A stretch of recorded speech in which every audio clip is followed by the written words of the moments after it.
In his book The Power of Habits, Charles Duhigg writes that habits are powerful, but delicate. They can emerge outside our consciousness, or can be deliberately designed. They often occur without our permission, but can be reshaped by fiddling with their parts.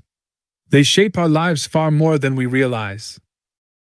Before we want to alter our habits, we have to understand the simple science behind it. Once we get to know how habits work, we can begin to reshape our automatic behaviors and create new habits that better align with our goals. In this video, I will describe how do habits work, the story of Pepsodent, how it created a new habit for millions of people and generated billions of dollars. How can we develop a new productive habit? And how can we get rid of an existing bad one? Let's get started. More than 40% of the actions we perform each day aren't actual decisions, but habits. It was the result of a paper published by a Duke University researcher in 2006. That's right, almost half of the things we do each day are automatic, based on patterns that our brains have learned over time.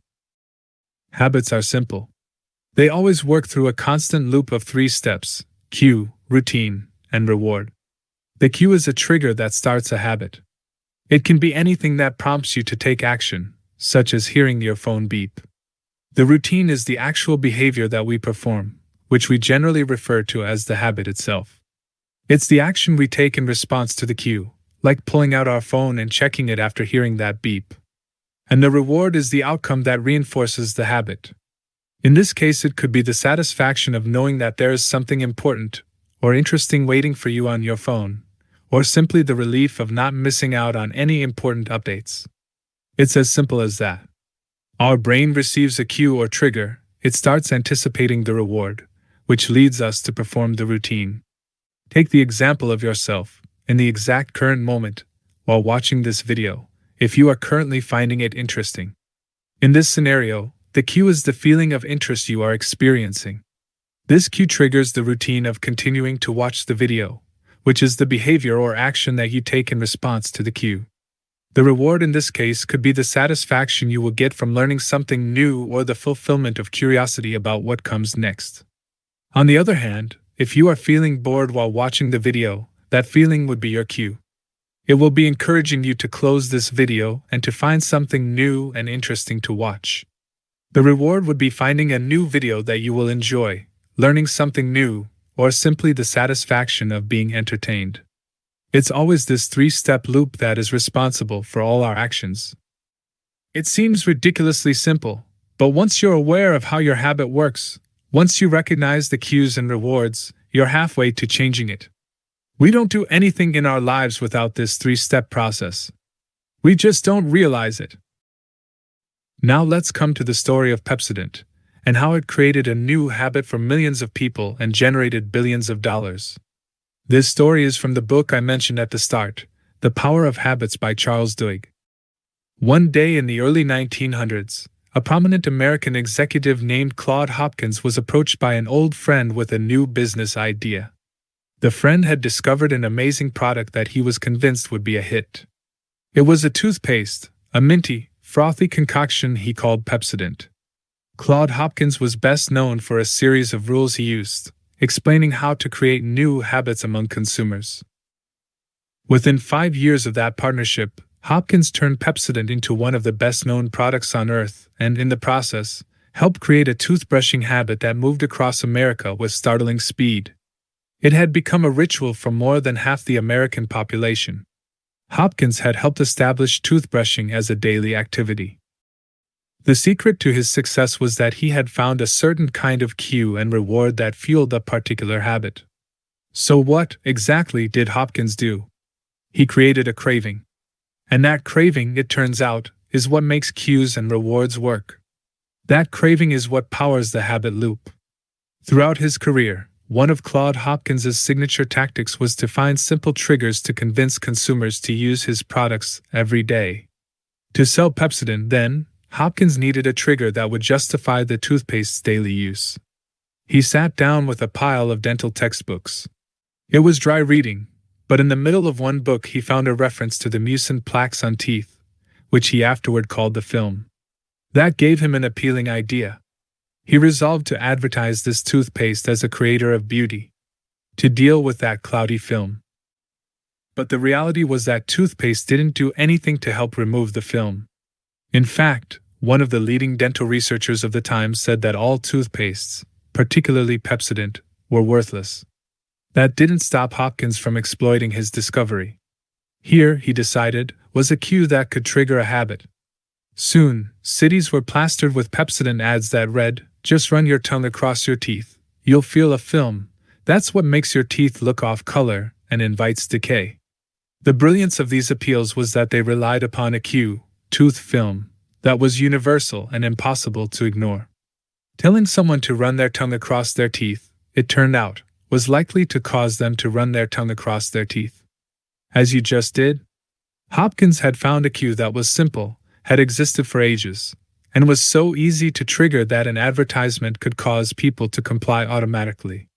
The campaign was highly successful. Before Pepsodent appeared, only 7% of Americans had a tube of toothpaste in their medicine chests. A decade after Hopkins's ad campaign went nationwide, that number had jumped to 65%. He created a billion-dollar product by using psychology that was grounded in two basic rules. First, find a simple and obvious cue. Second, clearly define the rewards. Now that we have an understanding of how habits work, let's talk about how we can develop a new productive habit that will contribute to improving our lives or getting our goals. It's extremely simple, but you have to be determined. It's the only condition. To develop a new habit, all you have to do is follow those basic rules that Hopkins used to sell Pepsodent. Find a simple and obvious cue. Clearly define the rewards. And you will start performing the routine. I have used the same rules to build new habits, and it works like magic. I kid you not. For example, a while back, I realized that I wasn't drinking enough water throughout the day and wanted to build a habit of drinking at least 8 glasses of water each day. So, I changed my mobile screen wallpaper to a picture of a glass of water. Like most people, I look at my phone a lot of times during the day. As soon as I unlocked the phone, I would see a glass of water staring right at me, which was my cue to drink water. With my cue in place, I needed a reward that would motivate me to take action. So, what I did was, I created a checklist for 8 glasses and ticked it off the list one by one as soon as I drank it. It would give me satisfaction to see the list completely ticked off. It made me feel good about myself and made me feel like I was in control of myself. It was even more satisfying if I was feeling thirsty also. Slowly, it became a part of my daily life.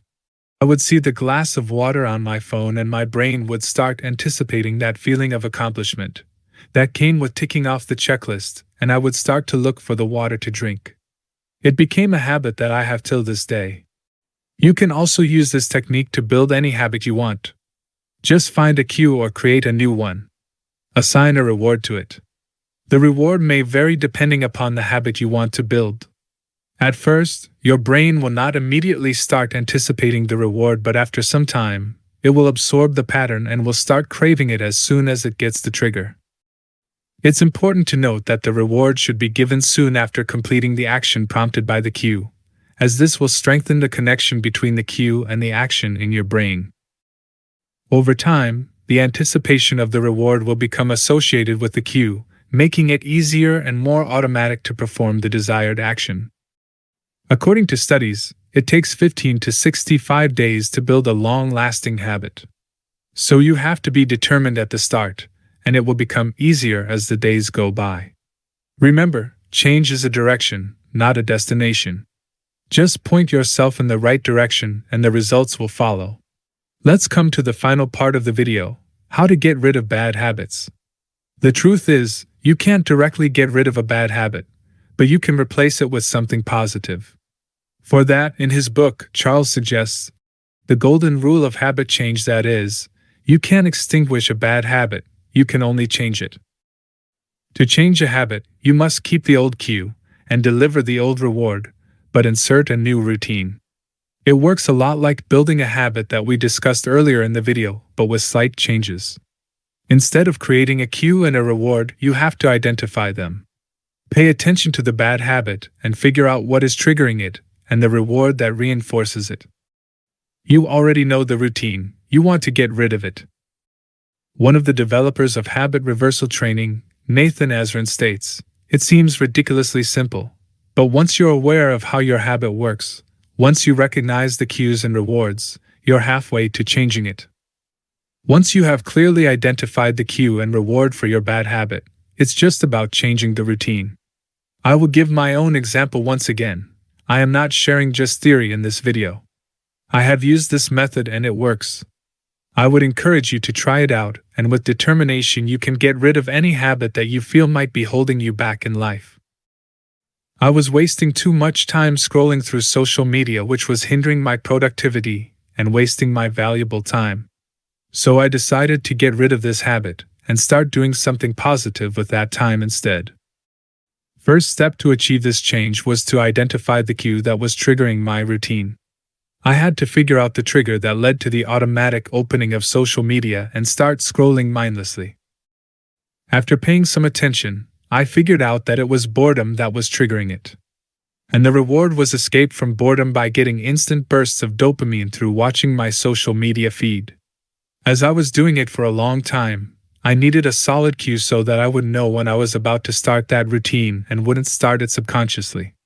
So what I did was, I'd put all my social apps in a password-protected folder so that they would require a password to open them. When I would feel bored, I would reach out for my mobile, but now I have to enter the password, which at once reminded me that I have decided to quit that habit. Now with my cue and reward identified, I needed to change the routine that would provide me with the same reward but was productive. I tried different routines to replace it, like going for a walk and starting doing push-ups. I experimented with different routines and found the one that worked for me. It was reading a book. Not only did it fulfill the same reward of escaping boredom, but it also provided me with additional benefits such as expanding my knowledge and improving my concentration.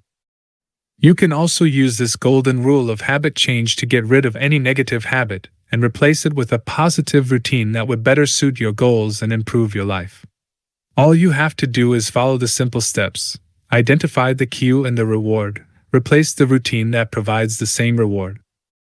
You will have to experiment with different routines and find the one that works for you the best. The point to remember is that you have to link the cue and reward of your current bad habit to the new routine you want to develop. In a short time, your brain will start to associate the cue with the new productive routine and will push the old bad routine into the background. In my experience, it took me 10 days to link the cue and reward of my bad habit to the new productive routine. There is also a secret ingredient to make this method work, and it is belief. If you believe in yourself and in the process of self-change, you will be surprised with the results. Please subscribe to my channel for more self-improvement videos like this one. Thanks for watching this video. If you found this video helpful, kindly like, share, and subscribe.